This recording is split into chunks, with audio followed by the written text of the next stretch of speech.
Hi guys, and welcome to ayahuascapodcast.com. Today we're joined by a very special guest, Rick de Villiers. Rick is from South Africa. I believe Rick is a facilitator himself, and I stumbled upon Rick's video when I was myself learning more about subject of integration, and his video on YouTube on the topic was really the best I found. He has amazing ability to express himself, and he's very knowledgeable when it comes to the topic. So I decided to reach out to him and invite him to this podcast, and universe conspired, and a couple common friends have emerged, and we have him here now on this episode. Rick, welcome to Ayahuasca Podcast, and it's great having you, Rick.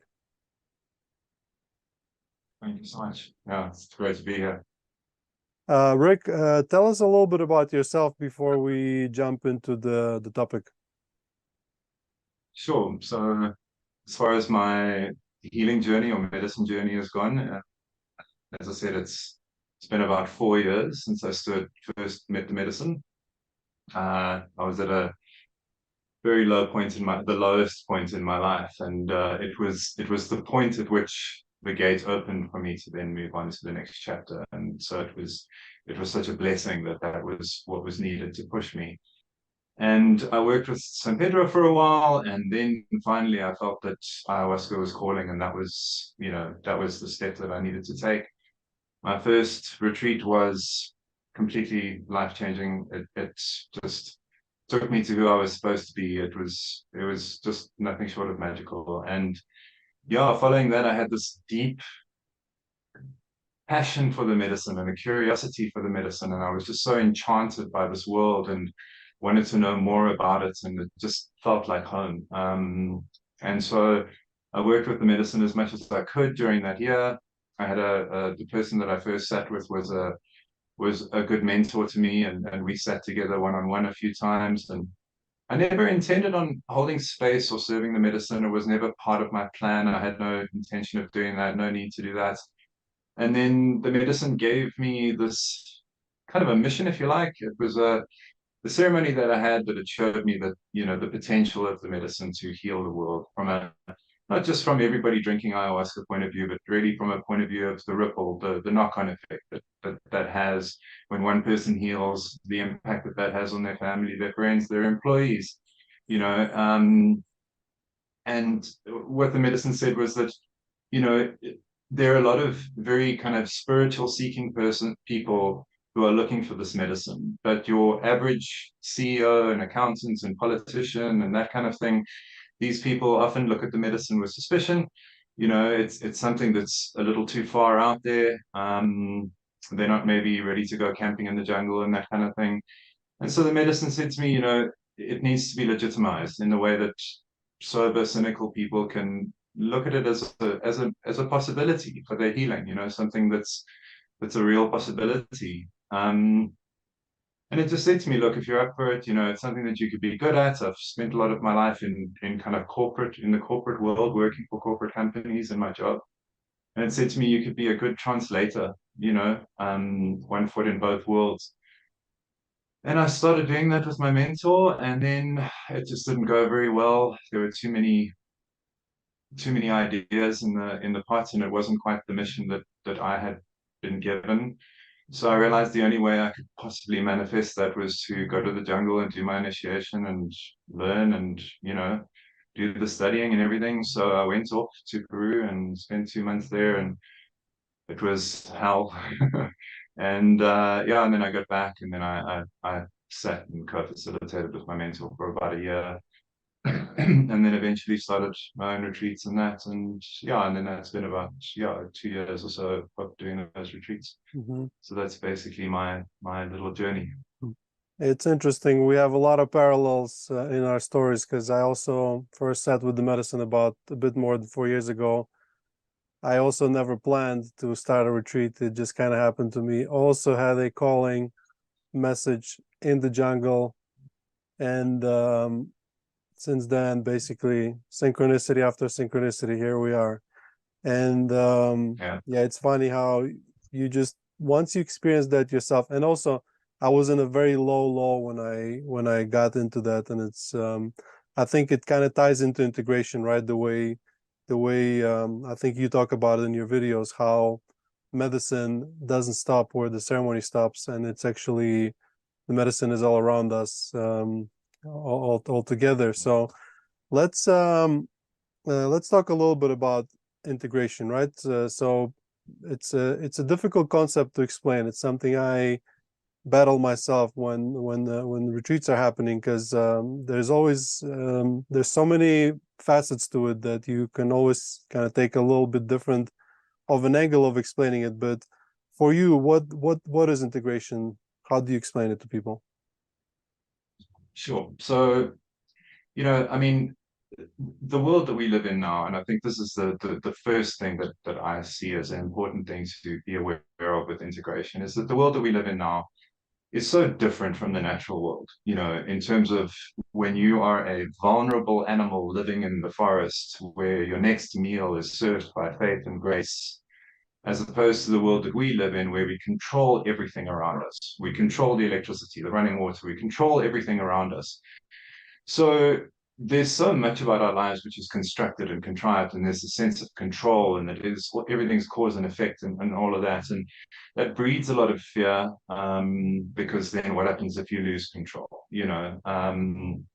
So, and then we have our traumas thrown into that, and all of that kind of thing. So you've got this whole baggage of life where it's all about this control and very much in the mind.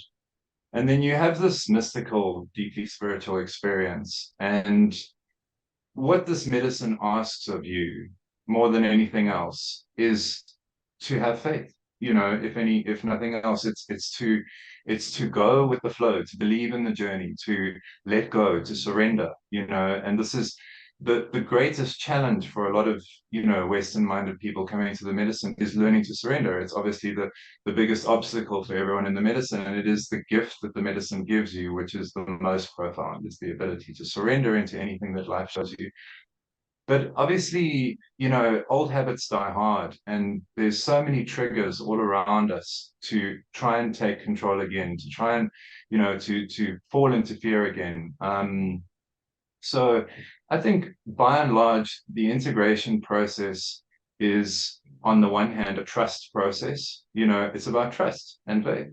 So you have this unbelievable window into the truth.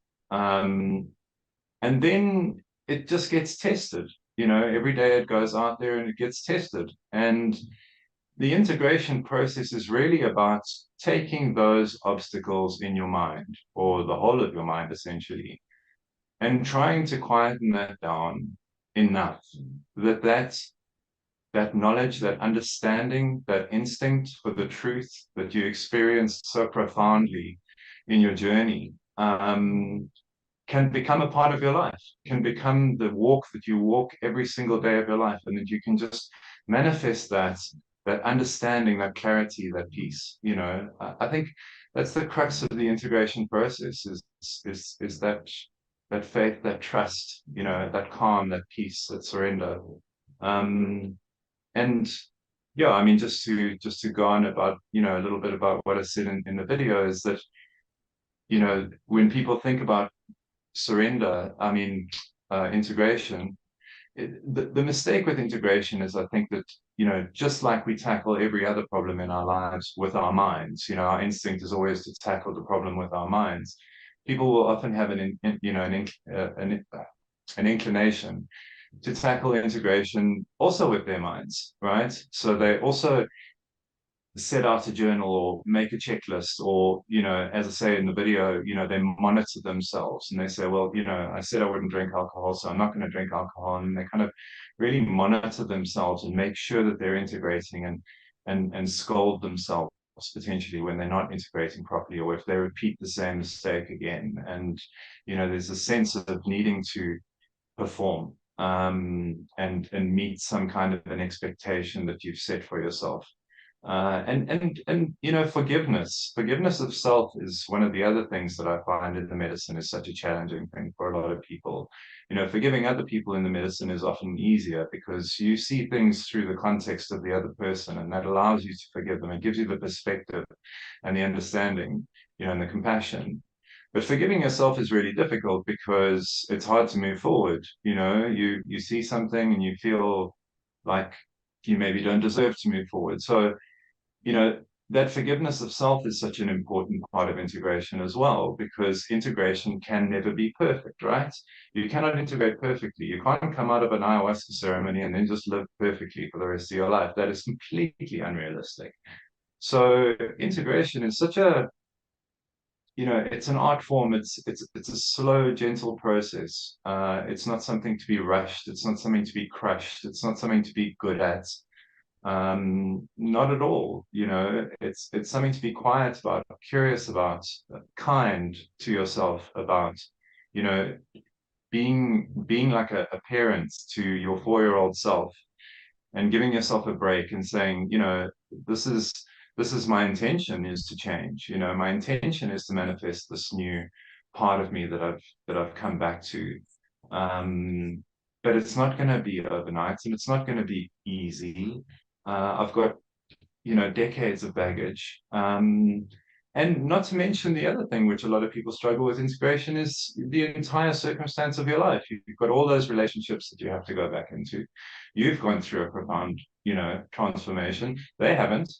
You know, and this is something that a lot of people do struggle with. If it's a, you know, going back to a partner or going back to your friend group, you know, a lot of people say, you know, when people who come back on retreats and things like that, I'm sure you've experienced as well, that, you know, their friend groups change, you know, after they start working with the medicine because it just doesn't work for them anymore. That friendship was filling a hole, and that hole is now gone. You know, so that friendship then doesn't serve the same function, and it's no longer necessary, and that's quite traumatic, and obviously other people don't like that. um, so it's not as easy as just walking out all zen and just going about your business. Everyone else expects you to be a certain person, and shedding your skin, so to speak, is troublesome. The world might not always approve of that. So yeah, there's so many pitfalls. But I always say when you're going to go through something hard, the best way to approach it is to acknowledge to yourself first before you start that what you're going to go through is hard.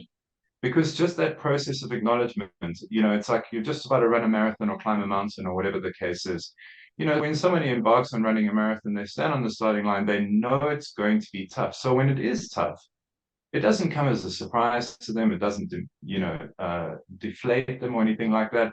They just buckle in and keep going because that was the deal all along. They knew that it was going to be tough and they were prepared for that. So, you know, as far as the integration process is concerned, it's important to know, look, this isn't going to be a piece of cake. You know, it's not going to be easy to just, you know, walk this new way of life necessarily. There are going to be tricky things to it, and just being patient and kind, and you know, just knowing that it's a long journey. You know, it's just something that you just keep going. You know, there's no time limits. Setting expectations is very important, you know, when people come to the retreat, and they need to understand that ayahuasca is not going to be easy, and there's work you need to do and nobody else can do it for you. And it's same with integration, right? And the workload is even bigger when the retreat ends and there is no direct guidance from the medicine to tell you exactly what to do. And yeah, I For do sure. agree with you a lot on the fact that integration is somewhat of a passive process and you can't really force it too much. However, for example, I really thought about integration a lot when starting the retreat, and I try and help people um, to not only understand that topic but also to remember about it. For example, here at LaWayra, we did create a journal, which is an integration journal, but it's kind of like an ability for people to at least recall what happened during the ceremony so they can go back to it and Mm, not forget it. And then as they read their experience over and over again, or maybe it's a mix of that and also picking up a journaling practice where they can find time of the day to actually think about stuff. And because I think in what we do here is also we try and have people kind of be bored a little bit, because I think that in those moments of boredom, when nothing is happening, when they're not entertained, the thoughts start to process themselves, and you can give yourself time to think. And I think the problem with the current society a lot as well is we don't have time to think, because even let's say you're in the past, you would go to an elevator, you would enter the elevator, you would think thoughts, you would come up, and now is we always have our phones on us. And I think the worst thing for integration is that smartphone addiction, which I myself suffer from, especially because you have to work so much on your phone to organize things. So my next question to you is, what and I know it kind of goes against your whole philosophy, because you do say it's not an active process, but what could you recommend people do maybe actively, or some kind of tips or tricks that can help them in that process, if that makes any sense? Sure, no, absolutely. No, I do believe there are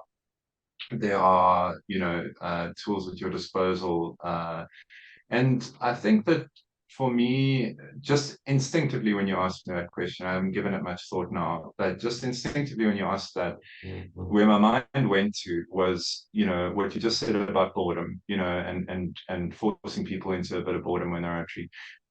I do that as well. I actively discourage people from chit chat on retreats, because people get into conversation, they get very excited, everyone's going through a lot and whatever, and then sometimes the conversation can just go on a little too long, and then everyone gets a little distracted from their own personal process. And it's about you. You're there for you. You're going to leave, and it's just going to be you. So I try and encourage people to spend time alone as much as possible. So the whole thing about the medicine and its gift, right, and how it gives that gift, is this idea of sitting in discomfort, right? That's what the medicine does. It puts you into a state of discomfort, and you need to surrender to that. And so you learn to master discomfort, fear, pain, dread, guilt, regrets, all these things, and sometimes just physical discomfort. So all the spiritual practices since the dawn of time have heralded discomfort as this pathway, to an inner process, whether it's walking on coals, or Christians do Lent, and and there's fasting, and there's this and all these different things. It's all about the abstinence and that discomfort. So I would say that if you're struggling with your integration process, or if you feel like you need to do something to assist you in your integration process, my instinct would say, do something difficult. Do something difficult. Put yourself under a bit of pressure. Maybe do a 2-day fast or something like that, or something along those lines. If that's what you need. Some people need different things, but and also things like, okay, conversation would be another one that I would say is like a really important thing. So there's probably a laundry list, 2 foolscap pages long by the time you leave a retreat, of things that you should have said to people in your life that you never did, right? You've never had those conversations with them. There's so many people you haven't told them how you feel about them, or things that you've done that you maybe feel you want to get off your chest, or there's 1,000 difficult, uncomfortable conversations just waiting for you. And beyond each one of those conversations is a beautiful and glorious liberation for your soul. And those are the kind of things that I would probably engage in if I wanted to do a really active, an active integration, would be to really put myself in those difficult positions, and rather not just leave those things and just say, no, you know what, I don't know if I want to tackle that, or I don't want to get into that, or I haven't spoken to that person in a long time. I'm sure they've forgotten about it, or whatever. That's really, when you put yourself in that position of vulnerability, that'll take you straight back to your ceremony. That being vulnerable is such an integral part of what you need to get to the medicine, what the medicine needs you to learn anything from it. And definitely what you should take back into your life. To be open, to be vulnerable, to be able to be wrong. These are all things that kind of maintain that humility, and with that stays the connection. So yeah, and I think more communication. Real communication, obviously. And yes, you can meditate and do all of those things. It's funny, quite a lot of people ask me on retreats and that, what kind of practices do I do? Do I meditate? Do I do yoga? Do I do all this? I suppose people are curious as to know what a facilitator would do in their own lives. And I always say, no, I don't really. Because for me, I try and look at life as a meditation, that every single moment of every single day, and I was just saying that it's not for everybody, but I think there's a possibility that when you start meditating habitually, what you do is you almost create that same thing where I talk about in the integration video, where it's easy to see the medicine as one world and the real world is a different world, and that's a mistake. You've really got to understand that the spirit moves around you all the time, in the medicine, out the medicine, it's all the same thing. And so it can be the same thing with these practices like meditation and yoga and all of these things. It can be the same thing where, you sit down to meditate in this harmonious environment and you burn incense or whatever the case is. And then when you stand up off your meditation, there is this transition from this sanctuary that you've created, even if it's only in your mind, and then going into the traffic and having someone cut you off or steal your parking or whatever. So, for me, I want to be able to, whatever I do for my integration, I would want it to be kind of real, like real as in amongst everything else, amongst all the noise.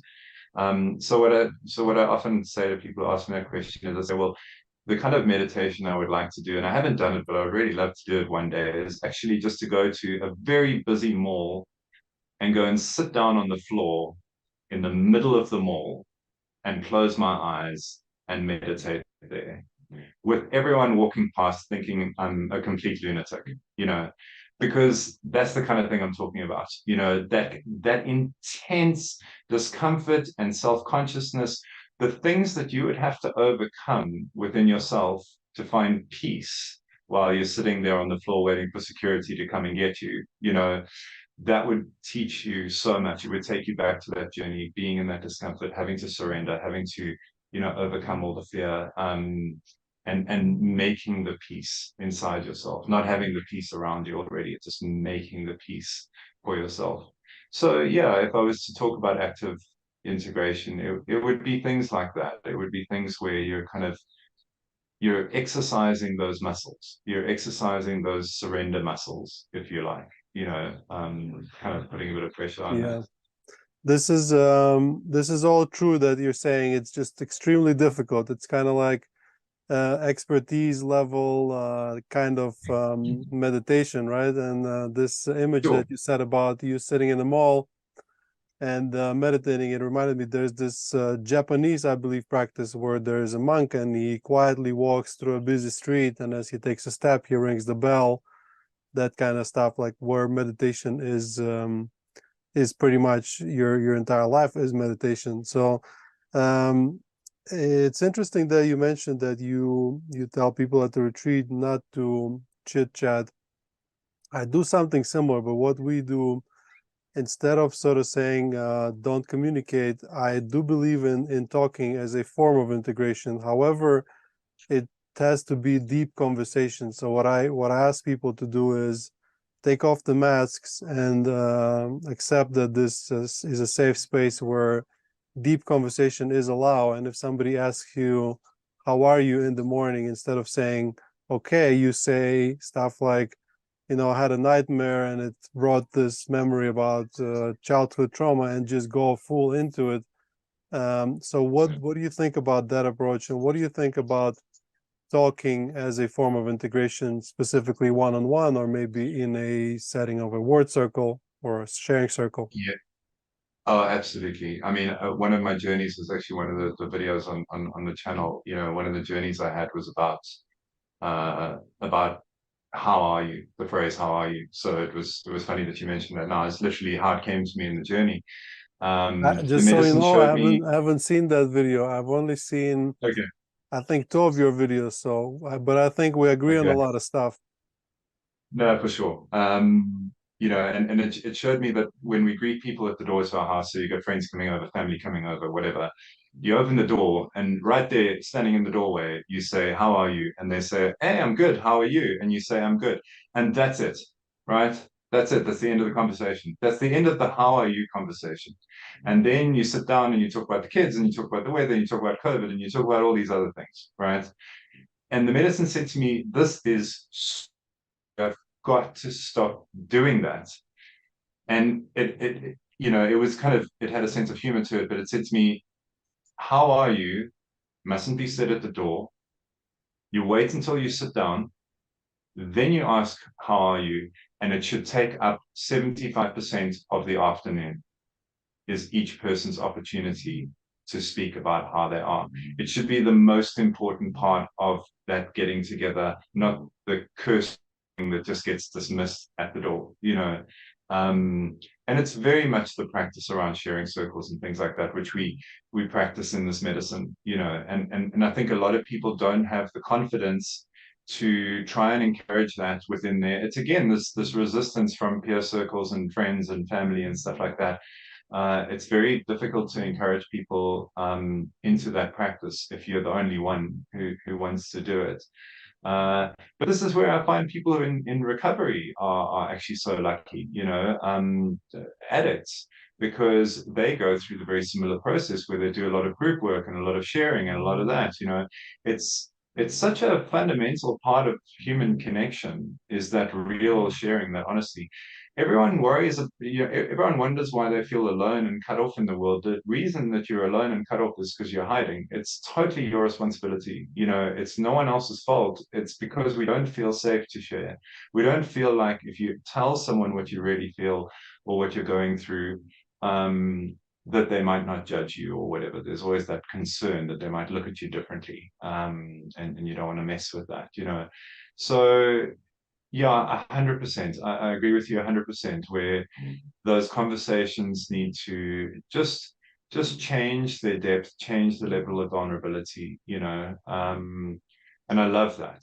I really love that. I really, really love that.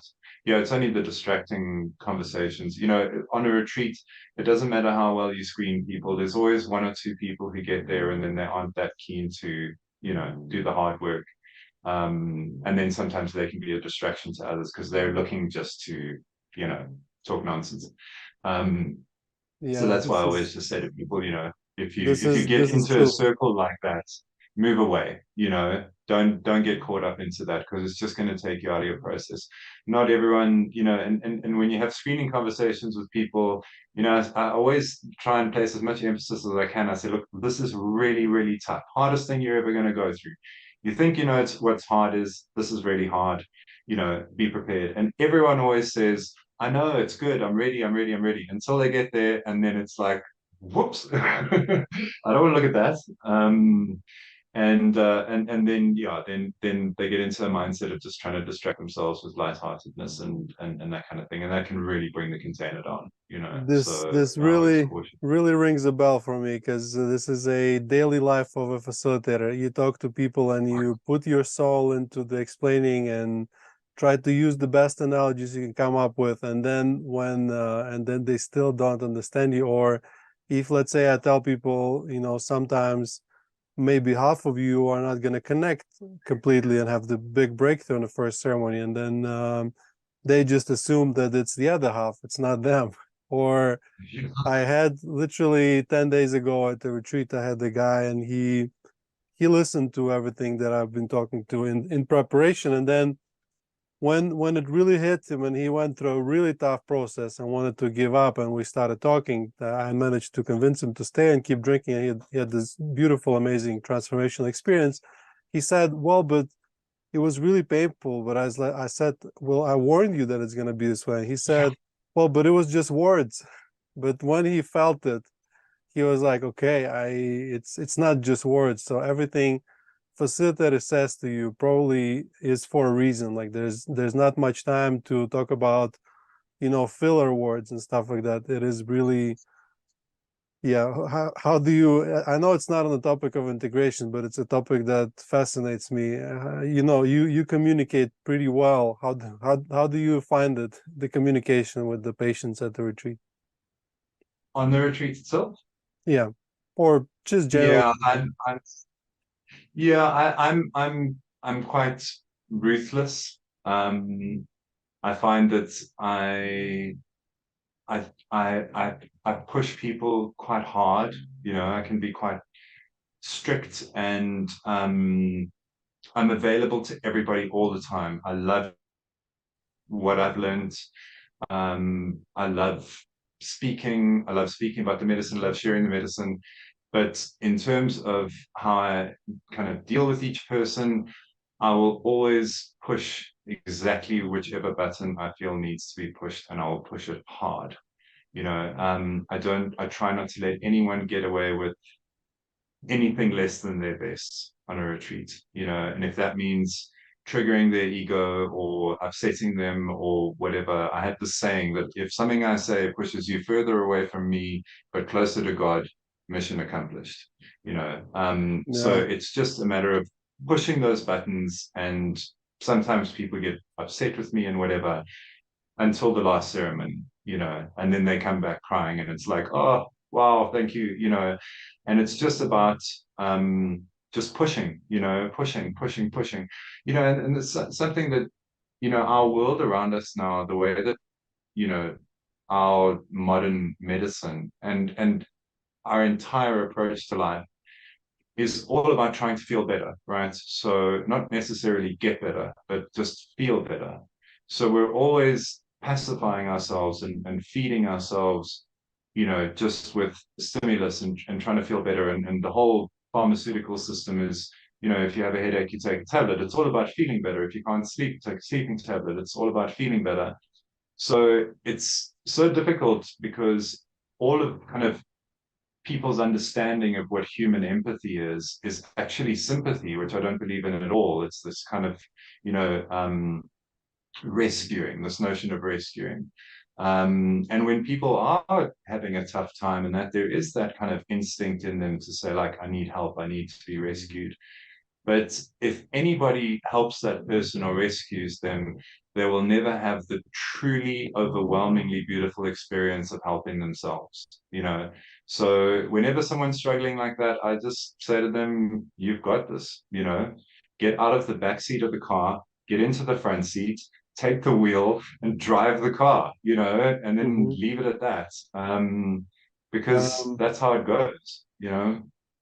So Rick, I believe the topic you're talking about is the concept of tough love, and ayahuasca is known for its tough love. It's like showing the problem the way it is and just saying, kind of like tough motherly love, go clean your room style thing. It's like the nobody else is gonna do it for you, so you have to do it. And I think your teaching approach is very much in line with that concept. So which I'm sure works, and I also myself have some difficult conversations with people a lot of times because in our society, as you mentioned, we all are conditioned to sort of numbing the pain and running away from problems, and also wanting people that they assume sometimes, they come to an ayahuasca retreat and they paid for it, so everything will be done for them. But we can do everything for you except the healing part, and this gets tough sometimes.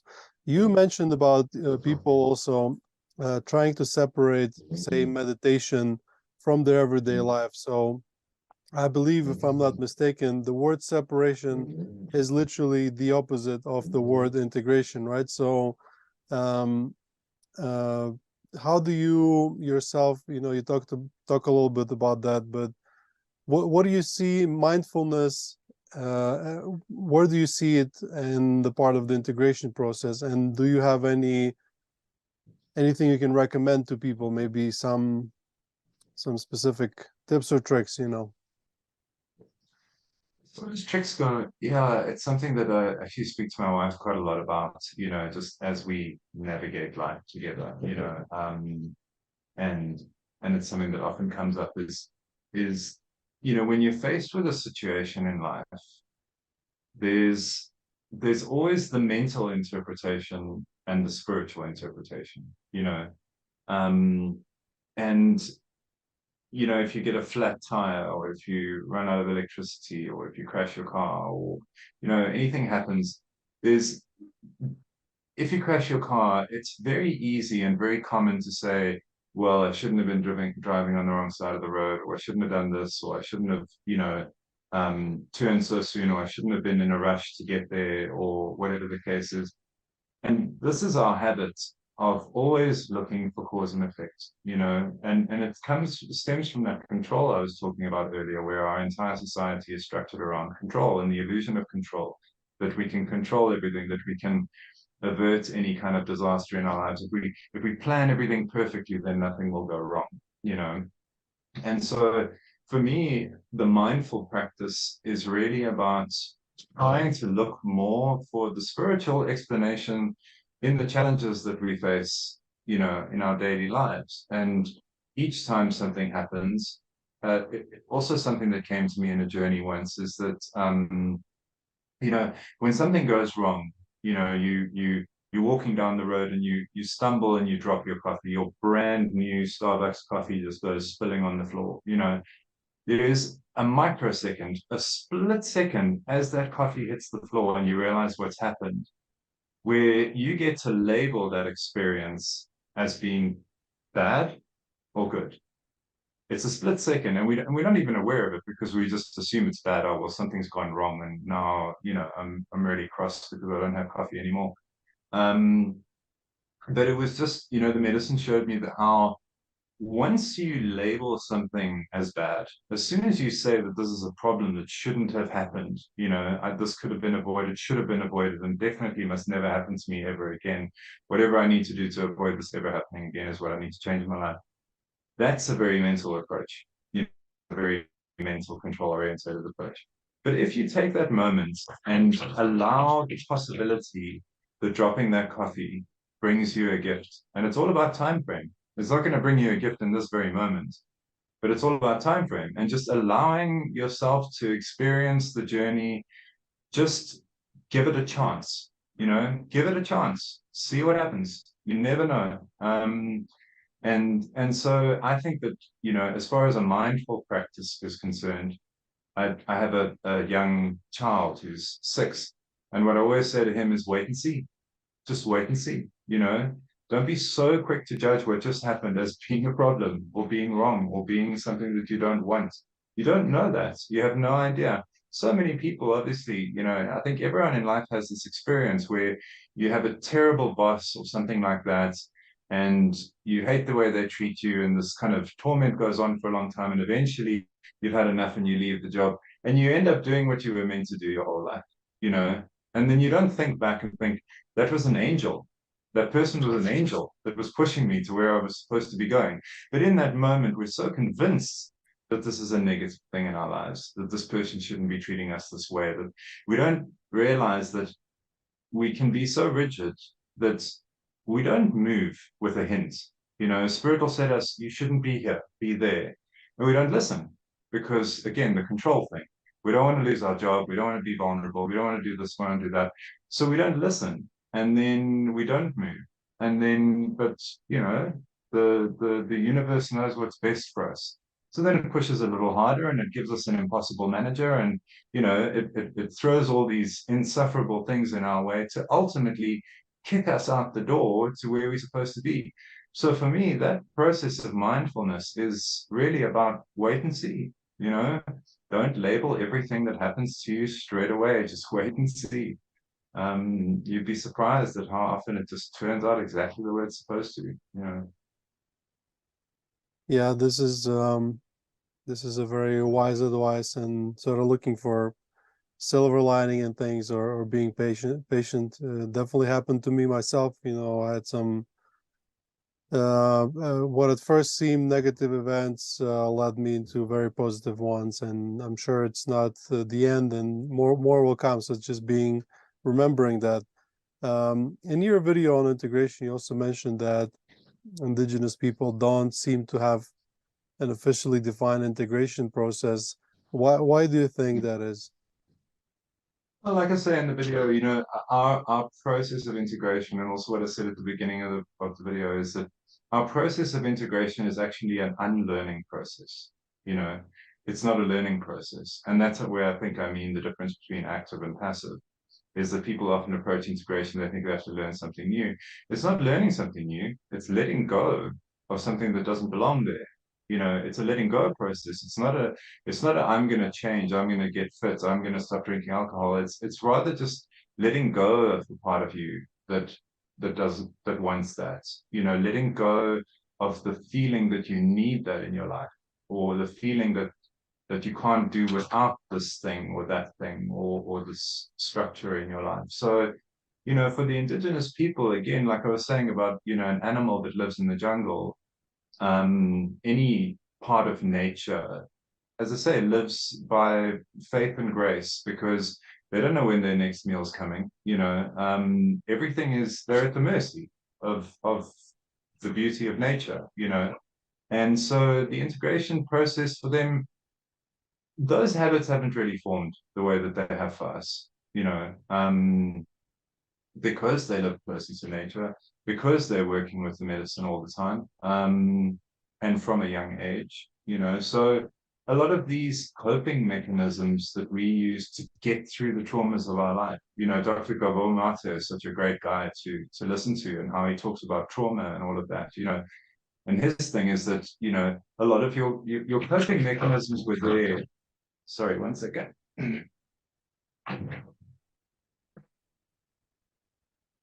Your coping mechanisms are there to protect you as a child, you know, and to protect you and get you through life, you know, and difficult situations in life where you had to survive.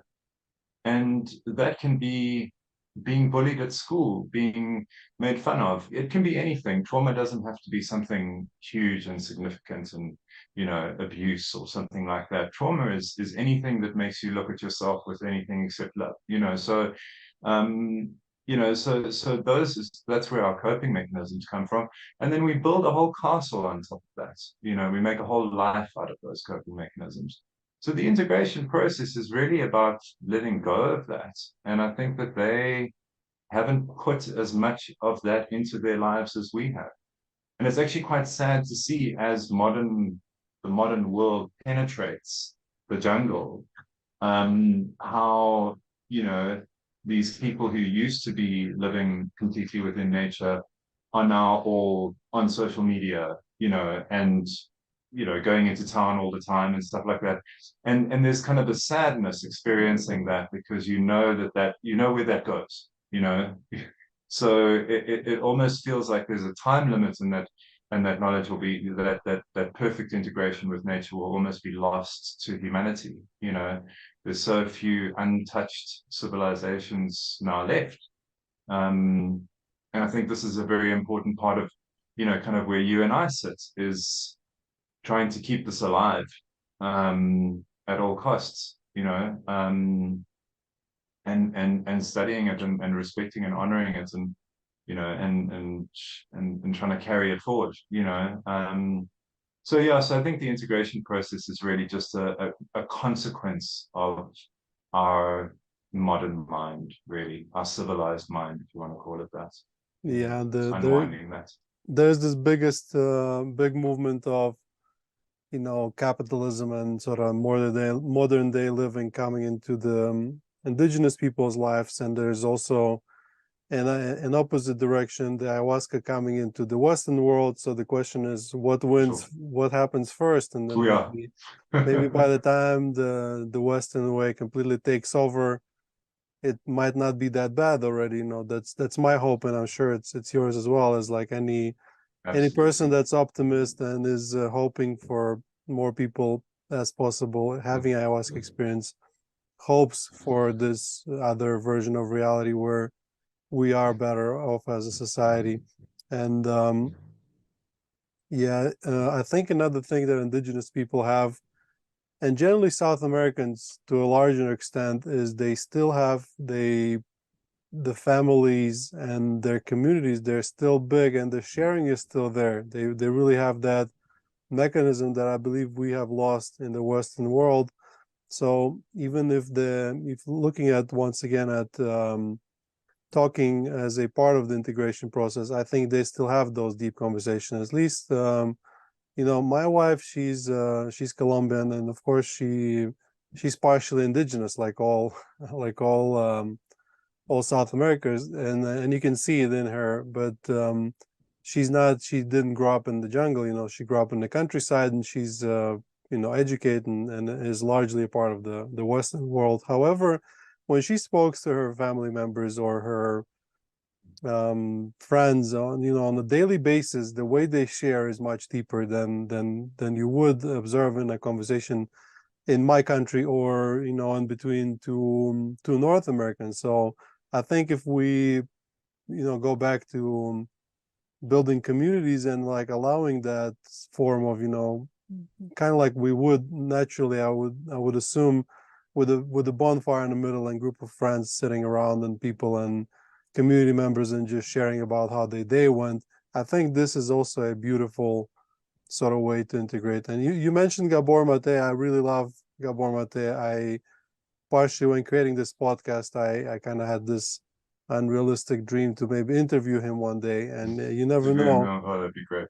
Yeah, you never know if you just if I guess if the universe is on my side, it will happen. So Gabor, if you're listening, which I know you're not, so or maybe somebody who knows them, send me the contact. I need to interview this guy. He's been a big part of my own journey with the medicine, and it's interesting that you mentioned him. So as a outside of the topic of a facilitator, something we touched upon a little bit just now, what do you see the future of ayahuasca and in our modern society? What do you think it will happen? Where are you yourself pushing towards? In which direction? What do you mean direction? Like You mean yeah, I guess that's my way of thinking, because you're going more with the flow. But for example, my hope is I want to have as many people as possible have experience with ayahuasca, experience the healing and launch their healing process. And I would like there to be as many retreats similar to mine and yours, and many more to slowly pop out as mushrooms in the forest under the rain, and like gradually come to the point where instead of, as of now, I believe we have less than 1% of the world trying ayahuasca, to have more, maybe 10, 20. That's my dream. I'm an optimist. I believe it will happen as the time goes by. What do you think from that perspective, and what is your approach to the medicine? Because I believe you mentioned that you have this grounded way of seeing things and working with the medicine. sure, yeah. So I mean, yes, I would love for everybody to have that experience. And when I speak to people that I know are not ready, I never see somebody as being not suitable for ayahuasca. I always see them as not suitable yet, or not suitable now, not prepared to work with the medicine yet. Um, there must be a question before the answer can emerge, so that person needs to get to that place where they're willing to listen. And, so, and I would love for everybody who feels called to the medicine to be able to experience the medicine. That would be utopia, and, Graham Hancock is obviously one of the people from the very, very, very civilized mainstream world who advocates ayahuasca so strongly. And being a best-selling author and all of that, he's obviously got quite a mouthpiece. A lot of people listen, and and that was he said that he believes that this is not just your brain chemistry. This is not some hallucination. This is a deep, deep spiritual, journey that you go on, and what you see is very real. And he said that this is not something to be suspicious of. This is not something to demonize. This is not something to control. It should be something that any adults should be able to take the decision to do if that's what they feel is on their healing path. And I think that goes for most plant medicine, and we're seeing a lot of that now with mushrooms, where they're getting a lot of freedom. There's quite a very rapid, revolution in that sense, especially in the States. Many states are now allowing it. So I see that as very positive from a plant medicine point of view. I think, and that's also been, a big part of my kind of mission that was laid out to me in that ceremony, is really about legitimizing it. I speak to a lot of people who are in recovery, ex-addicts and things like that. And I was actually speaking to someone just yesterday who was at the house. And I said to her, we should consider working with plant medicine. She's ready to work and whatever. And she said, well, I'm not sure if it's okay if I'm taking a substance, and maybe I should speak to my sponsor about that. And, I appreciate that that's the box that the world has put these things into. Anything that alters your consciousness is now considered a drug, which is something that can be abused. I can't imagine anyone abusing ayahuasca, but the drug's not the thing that would be abused. You would regret that so terribly, and Yeah. there's nothing fun about it. It's not the kind of thing you do to run away from your problems. Certainly The best not. thing to happen to an addict is to try and abuse ayahuasca, because you'll no longer be an addict. For sure. Yeah, no. You'll learn your lesson real quick. So I see absolutely no correlation between those worlds, and I think that's the difference between a drug and a medicine. And I think the way that we speak about this medicine to the average person, when you talk about it as a medicine, I think that's something that's quite difficult for them to get their head around. We just use the word medicine, all the time, synonymously with these plants. And I think that there's a degree of resistance there that they don't really kind of maybe believe that 100%, and maybe think that we're just, sugarcoating what's actually a drug, because that's the simple view on things. If it alters your consciousness, it's a drug, and it's dangerous, and you might get into trouble with it, and all of this kind of jazz. So unfortunately, we've got a legacy of that, thanks to the war on drugs, and thanks to all of that stuff, where everything's just been piled into that box. But with marijuana being rapidly, just exploded everywhere all over the world, and now mushrooms are going through a similar kind of a rebirth from a legal perspective. I'm really hoping that, San Pedro will go through the same thing, ayahuasca will go through the same thing, and slowly but surely people will start to realize, and governments will start to realize, that these things heal you, and it's for the betterment of society, and but obviously there's a lot of strings being pulled everywhere that, it's a difficult process. But as far as I'm concerned, and I think you probably feel the same, is you do what you can with what's in front of you, I just keep trying as hard as I can within my environment, and hope that makes a difference, Yeah, I hope for the that. same thing. I hope for the same thing, that the world slowly rebrands these medicines from drug to the medicine, and responsibly so, meaning in a controlled setting, people will experience their healing to eventually ceremony where the better world can exist. I'm even open to the medical therapeutic setting, but it has to maintain some side of the ceremony, because if you take the ceremony away from ayahuasca, is like taking roots off the tree will then rot. And yeah, absolutely. yeah, This is what concerns me, is that, there's some research being done, and I appreciate that the scientific community is looking at some of these plants. However, the scientific community, or the pharmaceutical community, is notorious to wanting to put something into a pill, and also to separate the molecules. So, we want to address Parkinson's. Well, only this percentage of ayahuasca has a proven scientific effect on Parkinson's. So we'll remove all the other molecules and we'll just isolate this one molecule, and you'll take it in a tablet. And that is not what the medicine's about.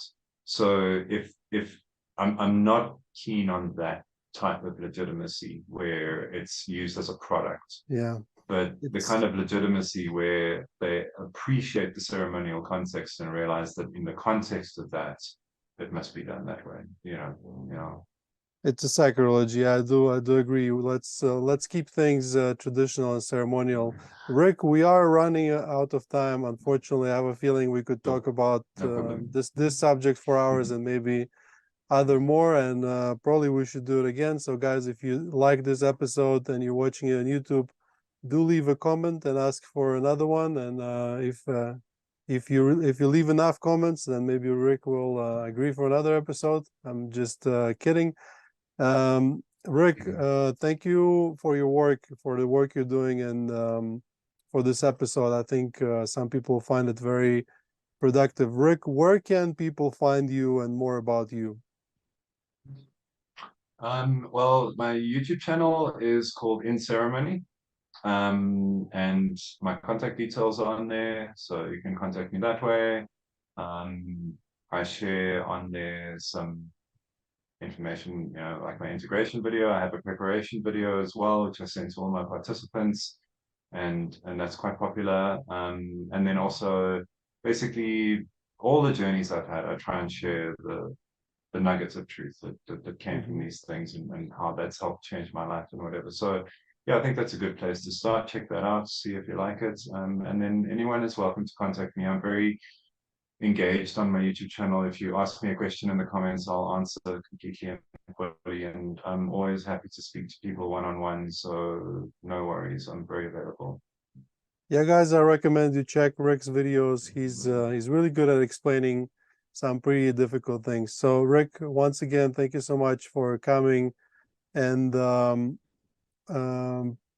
thank you guys for listening to this episode of ayahuascapodcast.com. As always, with you was Sam Believ, the founder of LaWayra Ayahuasca Retreat, and I will see you in the next episode.